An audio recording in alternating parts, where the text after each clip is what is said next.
الحمد لله وحده والصلاة والسلام على رسوله الكريم نبينا محمد وعلى آله وصحبه أجمعين وبعد.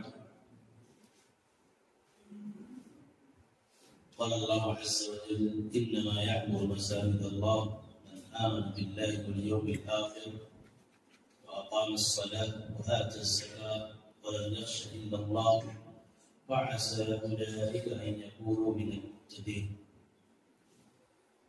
برادر الإسلام، ماقبل درس میں اس سے پہلے دروس میں چند باتیں مسجد کے آداب اور احکام کے سلسلے میں آ چکی ہیں،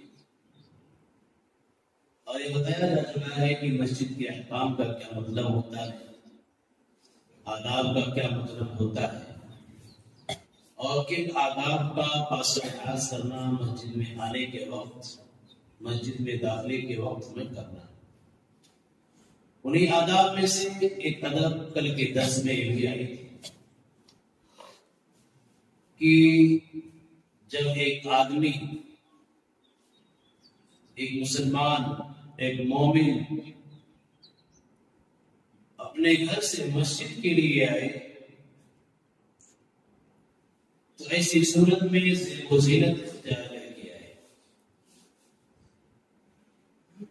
ہم اور دنیاوی تقریبات، دنیاوی دعوتوں میں، دنیاوی پروگراموں میں جب شریک ہوتے ہیں، حصہ لیتے ہیں، تو ایسی صورت میں ضرب بر لباس پہن کر کے جاتے ہیں، بہتر سے بہتر کپڑا زیب کر کے جاتے ہیں،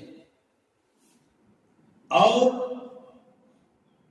ہم اس رب کے سامنے آ رہے ہیں جس رب کا سب کچھ ہے، اسی رب کے سامنے سجدہ کرنا ہے، اسی رب کے لیے عبادت کرنی ہے، تو ایسی صورت میں بدرجہ اولا ہم زیب و زینت اختیار کر کے آئے، بہتر سے بہتر کپڑا۔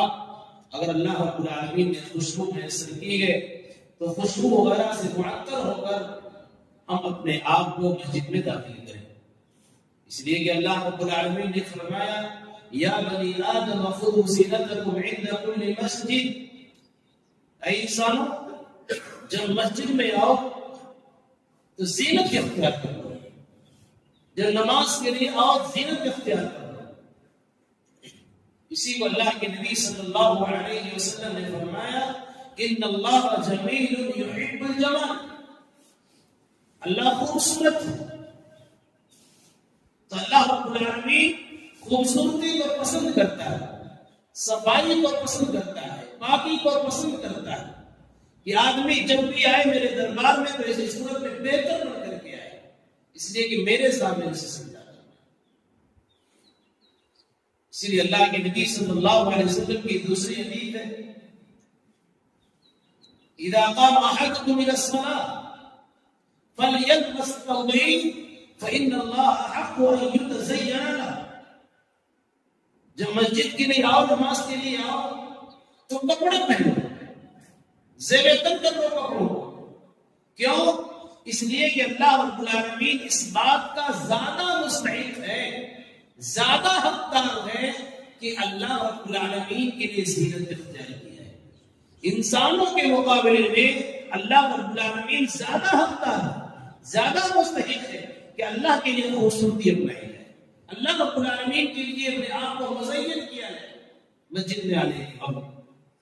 اور اسی طریقے سے اللہ رب العالمین نے کہا: وَأَمَّا بِنِعْمَةِ رَبِّكَ فَحَدِّثْ، ساری نعمتیں اللہ کی ہیں، تو اللہ یہ کہہ رہا ہے جو نعمتیں میں نے تمہیں دے رکھی ہیں، ان نعمتوں کا اظہار کرو، ان نعمتوں کو بیان کرو، زبان سے بھی بیان کرو اور اپنے فعل سے بھی بیان کرو، اپنے عمل سے بھی بیان کرو۔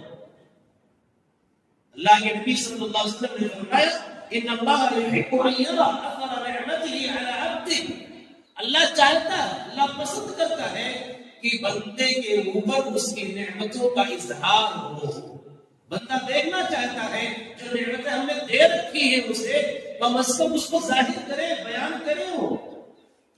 اس لیے مسجد کے آداب میں سے ایک بنیادی ادب یہ ہے کہ مسجد میں آنے کے وقت ہمیں ایسے کپڑوں کو سے بدل کرنا چاہیے جو بہتر ہوں، اچھے ہوں، گندے نہ ہو، بدبو سے نہ آ رہی ہو.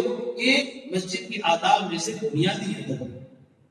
اسی طریقے سے مسجد کے آداب میں بنیادی ادب یہ بھی ہے کہ مسجد میں جب آپ آئیں تو صرف اللہ رب العالمین اس کے رسول صلی اللہ علیہ وسلم کی باتوں کا ذکر ہو، دنیاوی باتیں آپ نہ لائیں. بالخصوص تجارت اور کاروبار کی بات آپ مسجد کے اندر نہیں کر سکتے. کسی سامان کے لین دین کی بات آپ نہیں کر سکتے. ارے بھائی گھڑی آپ نے کہاں سے لیا، مجھ کو بھی دلا دیجیے، کتنے کی ہے، مجھ کو دے دیجیے، اتنے میں دے دیجیے. آپ مسجد کے اندر تجارتی کاروبار اس طریقے کا معاملہ مسجد کے اندر نہیں کر سکتے. آپ بازار سے آئے تھکے مادے مسجد میں بیٹھے ہوئے ہیں اور اس کے بعد ہم نے کاروبار پارٹنر کو بھی آپ نے مسجد کے اندر بلا لیا کہ مسجد میں آ جاؤ یہی بات کر لیتے ہیں کاروبار کی. حرام ہے یہ. اللہ کے رسول صلی اللہ علیہ وسلم نے حرام قرار دی. آپ نے فرمایا اذا رأيتم من يبيع او يبتاع في المسجد فليقل لا اربح الله تجارته. کہ جب تم یہ دیکھو کوئی آدمی مسجد میں بیٹھ کر کے کاروبار کی بات کر رہا ہے، کسی سامان کے بیچنے اور خریدنے کی بات کر رہا ہے، تو ایسے شخص کے حق میں بددعا کر دو، لا اربح الله تجارته، اللہ تمہارے کاروبار میں برکت نہ دے. کتنی سخت وعید ہے کہ اگر کوئی آدمی مسجد میں بیٹھے ہوئے کاروبار کر رہا ہے، بے و شرع کی بات کر رہا ہے، خریدنے اور بیچنے کی بات کر رہا ہے، تو شریعت دے رہی ہے بددعا دے دو کہ اللہ تمہارے تجارت میں برکت نہ دے. کیوں؟ اس لیے کہ یہ مسجد اللہ رب العالمین کے ذکر و اذکار کے لیے، عبادت کے لیے، سجدوں کے لیے، رکوع کے لیے، تلاوت قرآن کے لیے ہے، اعلاء کلمت اللہ کے لیے ہے. اس لیے اس مسجد کی تعمیر کی گئی. اسی طریقے سے مسجد کے آداب میں ایک بنیادی ادب یہ بھی ہے کہ کوئی بھی سامان، چاہے چھوٹا سامان ہو یا بڑا سامان، آپ مسجد سے اعلان نہیں کر سکتے کہ فلاں صاحب کسی کی گھڑی غائب ہو گئی، کسی کی موبائل غائب ہو گئی، کسی کا کوئی سامان غائب ہو گیا. آپ مسجد میں اس کا اعلان نہیں کر سکتے. اس لیے کہ مساجد کی تعمیر اس لیے نہیں کی گئی. مساجد کی تعمیر اللہ رب العالمین کی عبادت کے لیے کی گئی ہے. اسی لیے اللہ کے نبی صلی اللہ علیہ وسلم نے فرمایا من سمع رجلا ينشد ضالة في المسجد فليقل لا ردها الله إليه. جب یہ دیکھو کوئی آدمی کسی گمشدہ چیز کا اعلان کر رہا ہے، کسی غائب چیز کا اعلان کر رہا ہے کہ کس کا سامان ہے، سامان کی نوعیت کیے گئے، اس طریقے سے اعلان کر رہا ہے کسی گمشدہ چیز کا، تو ایسے شخص کے حق میں بھی یا اس سامان کے حق میں بھی بددعا کر دو لا ردها الله إليه، اللہ اس سامان کو تمہاری طرف نہ لوٹائے، یعنی تم اس سامان کو نہ پاؤ. کتنی سخت وعید ہے. ہم سمجھتے ہیں اعلان ہی تو ہے، سارے لوگ آئے ہوئے ہیں مسجد میں بیٹھے ہوئے ہیں، اعلان کرنے کا اچھا موقع ہے، اعلان کر دیا جائے. یہ نہیں دیکھتے کہ مسجد کی توہین ہو رہی ہے، یہ نہیں دیکھتے کہ مسجد کی بے عزتی ہو رہی ہے، مسجد کی تعمیر کا جو مقصد ہے وہ مقصد فوت ہو رہا ہے. اس لیے مساجد کے اندر نہ تو بے شرع کا کام ہو سکتا ہے اور نہ ہی کسی گمشدہ چیز کا اعلان کیا جا سکتا ہے. یہ ہمیشہ اس بات کو ملحوظ رکھنی چاہیے.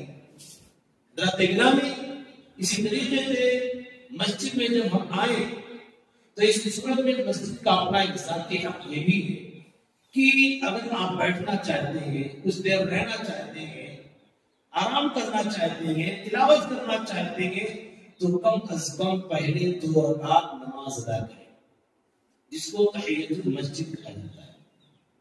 اس نماز کو ادا کرنے کا تاکیدی حکم ہے. اللہ کے نبی صلی اللہ علیہ وسلم نے فرمایا اذا جلس احدكم کہ اذا دخل احدكم المسجد فلا يجلس حتى يصلي ركعتين، جب مسجد کے اندر داخل ہو تو بغیر 2 رکعت نماز پڑھے ہوئے مت بیٹھو۔ یہ مسجد کا حکم ہے، تاکیدی حکم ہے۔ کتنے احکام ہوتے ہیں؟ مسجد سے باہر سے آئے وضو کیا آ کر کے بیٹھ گئے، باہر سے آئے اور آ کر کے بیٹھ گئے۔ مسجد کا کوئی ادب و احترام نہیں۔ یہ مسجد کا بنیادی حق ہے کہ آپ مسجد میں آ رہے ہیں تو کم از کم پہلے 2 رکعت تو ادا کر لیجیے۔ اور اللہ کے رسول صلی اللہ علیہ وسلم نے تو یہاں تک فرمایا، قیامت کی نشانی قرار دیا کہ ایک وقت ایسا آئے گا کہ آدمی مسجد کے سامان کو استعمال کرے گا، مسجد سے ہو کر کے گزرے گا، لیکن 2 رکعت نماز نہیں پڑھے گا۔ یہ قیامت کی نشانیوں میں سے ہے۔ اور آج ہم اس چیز کا مشاہدہ کر رہے ہیں کہ مسجد سے ساری چیزوں کا فائدہ اٹھایا جاتا ہے، لیکن مسجد میں بیٹھتے وقت 2 رکعت نماز پڑھنے کی توفیق ہمیں نہیں، ہم اس کا اہتمام نہیں کرتے۔ اسی لیے بعض اہل علم نے کہا کہ تحیۃ المسجد پڑھنا واجب ہے۔ ٹھیک ہے، تھوڑی دیر کے لیے اہل علم کے اختلاف میں ہم نہیں جاتے ہیں، لیکن اتنا تو ضرور مانیے کہ اللہ کے رسول صلی اللہ علیہ وسلم نے تاکیدی حکم بیان کیا ہے، گویا کہ مستحب نہیں ہے کہ آپ مسجد کے اندر آئے تو 2 رکعت نماز پڑھے بغیر نہ بیٹھے۔ بالخصوص جمعہ کے دن جب امام مسجد پر ممبر پر بیٹھ چکے ہوں، اب کوئی شخص آئے امام کے بیٹھنے کے بعد ممبر پر تو 2 رکعت نماز پڑھے بغیر نہ بیٹھے۔ اس لیے کہ صحابی رسول ہیں سلیمان غطفانی رضی اللہ تعالیٰ عنہ، آپ صلی اللہ علیہ وسلم خطبہ دے رہے تھے، اسی دوران وہ مسجد میں آئے اور بغیر 2 رکعت نماز پڑھے ہوئے بیٹھ گئے۔ آپ صلی اللہ علیہ وسلم نے فرمایا اصلیت رکعتین، کیا 2 رکعت تم نے نماز پڑھی؟ انہوں نے کہا کہ نہیں۔ آپ صلی اللہ علیہ وسلم نے فرمایا قم، کھڑے ہو اور 2 رکعت نماز پڑھو۔ آپ نے کھڑا کیا ایسے شخص کو جو بغیر 2 رکعت نماز پڑھے بیٹھ گیا۔ اسی لیے حدیث کے اندر اللہ کے نبی صلی اللہ علیہ وسلم نے فرمایا اذا جاء احدكم يوم الجمعة والامام يخطب فليركع ركعتين وليتجوز فيهما، جب کوئی آئے جمعہ کے دن اس حالت میں کہ امام خطبہ دے رہا، امام نصیحت کر رہا لوگوں کو، فليركع ركعتين، تو اسے چاہیے کہ 2 رکعت نماز پڑھے، اور یہ 2 رکعت نماز ہلکی نماز پڑھے تاکہ امام کا خطبہ سننے کو اس کو بھیجے۔ حضرات اکرامی، کتنا تاکیدی حکم ہے۔ اور یہ ایسی نماز ہے، نہ تو آپ کو دیکھنا ہے زوال کا وقت ہے، نہ تو آپ کو دیکھنا ہے کہ سورج ڈوب رہا ہے، نہ تو آپ کو دیکھنا ہے کہ سورج نکل رہا ہے، یعنی اوقات ممنوعہ یا اوقات مکروہہ جو ہیں، ان اوقات میں بھی اس نماز کو آپ کے لیے پڑھنا مستحب ہے۔ ان اوقات میں بھی آپ پڑھ سکتے ہیں، ان اوقات میں نماز پڑھنا درست نہیں، لیکن یہ سببی نماز ہے، یہ سببی نماز ہے۔ سبب کیا ہے؟ مسجد میں داخل ہونا۔ اس لیے جب بھی آپ مسجد کے اندر داخل ہو رہے ہو، چاہے سورج نکلنے کے وقت، سورج ڈوبنے کے وقت یا زوال کا وقت ہو، ایسے تمام اوقات میں بھی اس نماز کو پڑھ سکتے ہیں اور نماز کو پڑھنا چاہیے جب آپ مسجد کے اندر آئیں۔ لہذا ہمارے آپ کو ذمہ داری عائد ہوگی کہ ہم جہاں بہت سارے حقوق کو، بہت سارے مسائل کو جانتے ہیں، ایسے ہی اللہ رب العالمین کے گھر کے سلسلے میں بھی جو آداب ہیں، جو احکام ہیں، اس کو جاننے کی ضرورت ہے اور اس پر عمل برتنے کی ضرورت ہے۔ اللہ رب العالمین سے دعا ہے کہ رب العالمین ہم تمام لوگوں کو مسجد کے آداب اور احکام کو جاننے اور اس پر عمل کرنے کی توفیق عطا فرما۔ آمین تقبل یا رب العالمین۔ اقول قولی هذا واستغفر الله لي ولكم ولسائر المسلمين۔